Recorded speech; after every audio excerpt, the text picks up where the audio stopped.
Hi, my name is Kezia and I'm originally from Philadelphia.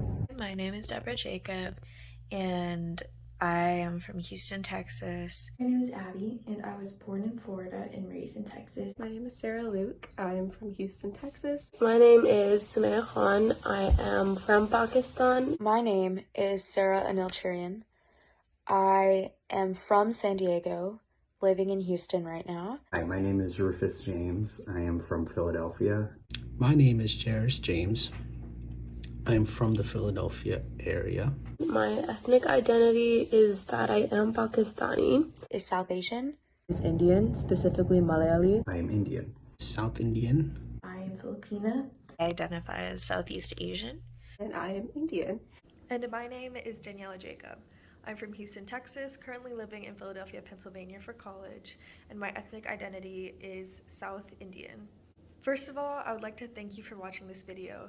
This is going to follow the stories and voices of 9 different people of Asian American descent, and mostly of South Indian descent. So this is going to follow the stories of people that may be very different from you, and I applaud you for being willing to open up your perspectives. In sending out these questions, I tried to make sure that my intentions or hypotheses were unclear. I also did not specify what facet of their identity I wanted them to talk about, whether it was ethnic, cultural, religious, or familial. But I was pleased to see that a lot of the responses I got had a lot of overlap and similarity, which testified to how important some groups or cultural norms or religious identities were to these people, specifically to Asian American people. However, a part of me not telling them about what I was trying to get out of their interviews was that a lot of the information did overlap, but it might not be as explicit as we'd like it to be. So I'm going to jump in a few times throughout this video and talk about what similarities you can trace in these responses, and kind of aggregate the information that we get from this micro level sample size into a bigger sample size, and see what that means for the Asian American community in America. To all my participants, I want to say thank you so much for your vulnerability and for your stories. From their footage, I got 54 minutes worth of stories, which it was incredible. It was amazing to listen to. And I hope that the audience today enjoys it and is able to learn more about my culture. I would say my ethnic identity played a major role in my early life, as I was always surrounded by lively and affectionate Filipino people. Not only that, but I was always exposed to the language, the food, the music, just the culture overall. I remember when I was younger, I would watch Filipino shows with my parents and always listen to their music and sing along. Being Indian definitely played a big role in my early life. I would say when I was little, it wasn't something I was actively thinking about, but I was definitely very immersed in the culture, in the language, in the food, and everything about being Indian. I feel very close attachment to my culture, so it has had an impact on my life, on the way I speak to my elders, for example, or the holidays that I celebrate. For one thing, my grandparents had a big hand in raising me, and they were straight from India. They immigrated in the 80s and 90s, as well as my parents. And because my parents and grandparents were so connected to their ethnicity and their culture, they passed that on to me, which I appreciate a lot. A shift happened when I moved out of Philly to the suburbs and was part of a predominantly white school district, and quickly started to realize that being Indian really didn't help me fit in. It didn't help me to be like others, my friends. It wasn't an interesting part of my identity, at least that's what I thought, and so I really tried to mask it. I didn't like expressing any part of my ethnic identity. I didn't like talking about it. I didn't even like acknowledging that part of my life when people would ask. When I was growing up in Philly, it wasn't as big of a deal. But then when you move to the suburbs, everything is centered around like whiteness, whether it's subconscious or conscious. I feel like I had to work harder and compensate more because of stereotypes, because of model minority myths, because of expectations, and just wanting to succeed, but knowing that the system is not necessarily in my favor. I grew up at a place that was predominantly white, and while there's nothing wrong with that, I did grow up thinking that there was something different and something wrong in the way that I looked and in how the way my culture was, the way my parents spoke, everything really. I would always, as a kid, wish that I could look like Justin Bieber, and then you know how there was a big trend in his type of haircut, and I always wished that I could look like the white dudes. I would literally tell myself, if only I looked like them. I had some cultural identity problems because I grew up in a very predominantly white town, and as one of the few brown girls there, I didn't know what my place was or where my place was. So it definitely informed like a lot of the way that I grew up and the person who I became, because I spent so long trying to be more talented, more skilled, more experienced, more.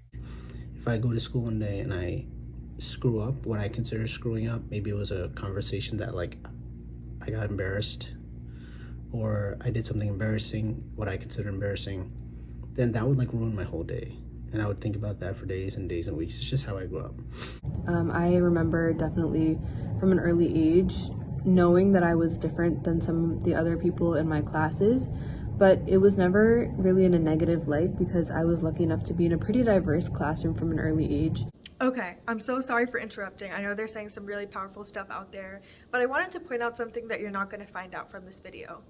Each of these participants are first-generation Americans, meaning each of their parents came as immigrants from South India, South Asia, or Southeast Asia in the 70s, 80s, or the 90s. One thing that you can consistently hear from all these participants is that early in their life, in their early childhood, they felt a deep connection to their culture, their cultural beliefs, values, traditions, and this was because of their proximity and exposure to cultural groups, either through family, through religion, or other institutions that we'll talk about further on in this video. These participants felt enabled to express their cultural traditions and values because of their social location as the children of immigrants from Asia. This is a very specific niche that needs its own video and discussion because Asian American minority is much different than the Black and Hispanic minority.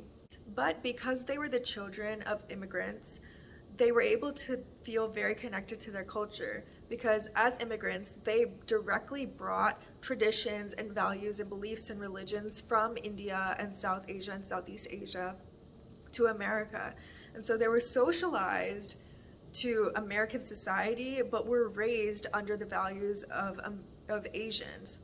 Now, their role as a child under the social location of being in a family of immigrants is what led them to feel so indulged in their culture and is leading them to say what they are saying. Now, in Rufus's words, a shift happens whenever they're exposed to another institution or another system, and they specifically mention these three. They mentioned schools, media, and the communities that they lived in. When the participants were exposed to any of these three influences, they started feeling as if they were different. There was something intrinsically different about them, and that's whenever a shift happened in their comfortability with their own culture, whenever they started to feel detached or like they needed to change something about themselves. This is because they're being socialized, as I said before, in some environment that's dissonant than what they experienced as a child, what they were raised in. The values were dissonant. What they were seeing as normal was dissonant. What they were seeing in the media was dissonant. And so that's what caused a shift in comfortability within one's own identity. Now, one exception is Kezia. Let's rewatch what she said. But it was never really in a negative light because I was lucky enough to be in a pretty diverse classroom from an early age. Kezia experienced another shift in her experience. When she was exposed into another social environment that was different than her home social environment, but still saw diversity represented, it served as a buffer to the dissonance others or she had also experienced whenever she was introduced to a social environment that didn't have diversity, like her home did. Now, let's look at the other participants' experiences and see which institutions or systems served as their buffers. And that happened up until college when I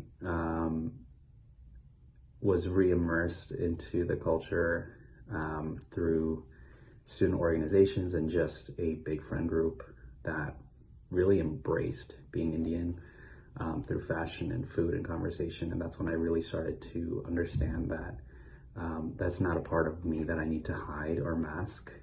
Ever since a young age, my parents really pushed me to try new things that revolved around my cultural identity. So when I was younger, I did Indian dance, and it was a huge part of my life. I would go to Bharatanatyam classes, which is an Indian form of classical dance, about 5 times a week for 2 hours. So Indian dance kind of brought me back to who I am, my culture, and it really made me love it, which sounds so cliche, but it is the truth. Being in the church as a leader in the front had helped me with that more so than someone who didn't do that and would be more nervous. I would say that I also identify as Muslim, so that also has a big impact on my life because I do try and live as a Muslim, and being Muslim encourages to always act your best, which I definitely try to do. I would say though the identity that I have that has really influenced my life the most is my identity as a Christian. I would say so early on because of where I was able to meet a lot of my core people, my family, friends, was through church and through spiritual activities and events and things like that.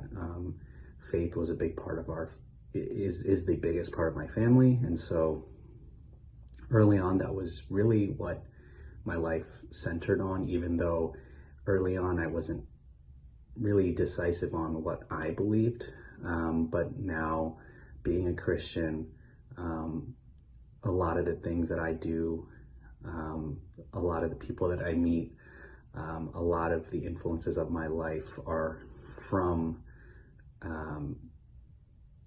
my identity as a Christian and my involvement with other Christians and my faith. As we can hear from the participants, the influences that we see easing the difficulties that come with being a part of multiple vastly different social environments and the disillusionment of entity that some of the participants expressed were eased by the social networks that the participants found themselves in. There are 3 specific social networks that were mentioned by these participants. The first is friend groups and affinity groups. Rufus found himself in some of these in college that expressed Indian culture loud and proud. They talked about fashion and food and just embraced Indianness, and that helped him ease his sense of disillusionment or his non-association to Indian culture.